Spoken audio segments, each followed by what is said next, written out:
Samantala, naniniwala ang taong bayan na dapat umarap ang Vice Presidente sa kanyang paglilitis upang maipaliwanag ang mga aligasyong ibinabato laban sa kanya.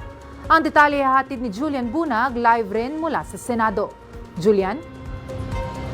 Sa susunod nga na Miyerkules, Sofia, inaasahang tatalakayin na nga nitong Senate Impeachment Court ang susunod na article of impeachment na nakatuon sa maling paggasta ng confidential funds ng opisina ng pangalawang Pangulo.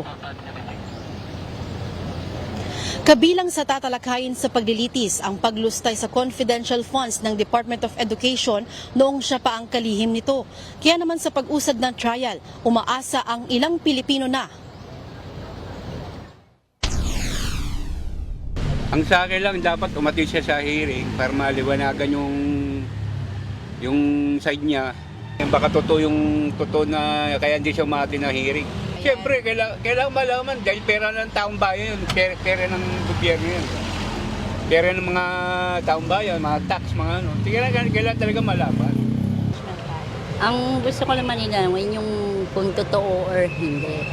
Kung totoo man, di ipakita niya sa taong bayan yun na hindi siya kinakabahan. Bilang mamayan po na botante po, syempre po may karapatan po tayo na malaman po kung saan po napunta yung pera. Kung paano po siya ginastos, dapat po may breakdown sa mga kung saan po ginastos yung pera, kung saan nilaan, kung saan dinala, ganun po. Kung paano po mapapanagot yung mga gumastos po ng funds na yun and kung paano po mababawi. Kaugnay naman ng ikasyam na araw ng impeachment trial, nagpatuloy ang cross-examination kay NBI Director Attorney Melvin Matibag. At sa gitna ng interpellation ni Senator Judge Erwin Tulfo, muli nitong inungkat ang usapin ng persons of interest na hawak ng NBI.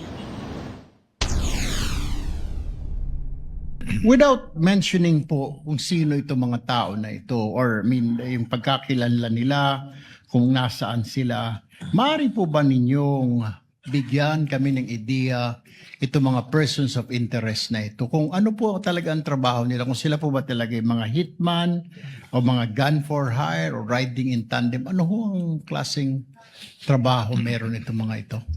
Ang una-una ating pong tinignan dyan, yun nga pong sinabi na kumausap ng papatay at yung pong papatay ay pumayag na. Ang spear po papasok. Sino ba yung pwede? Saan ba pwedeng nanggaling yon? Hindi kagad sino. Saan po ba pwedeng nanggaling yon? At lumalabas po rito, alam natin yung kasaysayan, malawak po ang kanyang tinatawag na connection, yung network po. Alam naman natin na siya ay Vice Presidente at ang dating Pangulo ay kanyang ama. Ibig sabihin, nakadevelop po ito ng mga relasyon. Unang-una na sa mga men in uniform na hanggang sa ngayon, marami po rito na na-appoint pa niya nung panahon na sila ay nandiyan.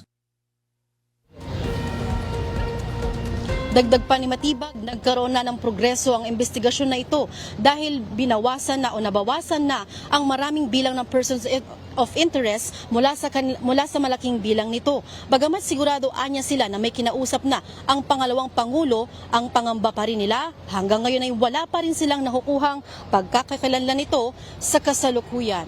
Maagang natapos ang trial ngayong araw, Sofia, at bago tuluyan o opisyal itong mag-adjourn ay muling ipinag-utos ng Senate Impeachment Court sa pangunguna ni Presiding Officer Chis Escudero na muling ipasubpina itong dalawang personalidad na sina Violeta Constantino at Ninita Compusano na kapwa parehong dalawang Land Bank Branch Manager. Bukod pa dyan, Sofia, 9 na araw lang ang itinagal nitong pagtalakay sa ika-4 na Article of Impeachment. Mas maaga nga ito kumpara doon sa inaasahang 11 araw na nakalaan para rito. Yan muna ang update mula rito sa Senado. Balik muna dyan sa inyo sa studio. Ako po si Sofia Potenciano. Para maging updated, manatiling nakatutok sa Congress TV, Congress TV Digital at iba pa naming social media pages.